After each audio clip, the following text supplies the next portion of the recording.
ఈరోజు జరిగిన సంఘటన ప్రతి ఒక్కరం కూడా ఆలోచించాల్సిన విషయం.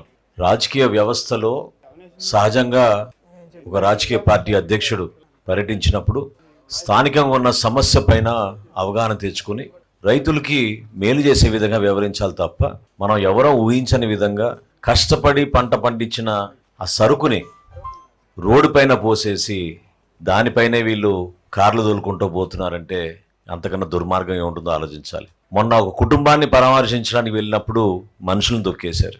ఈరోజు రైతులను పరామర్శించడానికి వెళ్ళినప్పుడు కష్టపడి పండించిన ఆ తోటపరి మామిడికాయల్ని కావాలని ఇప్పుడే వచ్చిన సమాచారం ఏంటంటే దేవేంద్ర అనే ఒక అడ్వకేట్ తుమ్మలపాలెం నుంచి ఈ 5 లోడ్ల ట్రాక్టర్ సరుకు అక్కడ లోడ్ చేయించి దీనికి ఒక రిహర్సల్ చేసి జగన్మోహన్ రెడ్డి గారి వాహనం వచ్చినప్పుడు నా ఇన్స్ట్రక్షన్స్ మేరకు ఇవి రోడ్డు పైన మీరు వేయాలని చెప్పి 2 ట్రాక్టర్ డ్రైవర్లు AP03 TB54332 మొయ్యుద్దీన్ అక్బర్, అదేవిధంగా AP03AA2313 ఉదయ్ కుమార్ కిలారి, వీళ్ళిద్దరు కూడా పోలీస్ కస్టడీలో ఉన్నారు.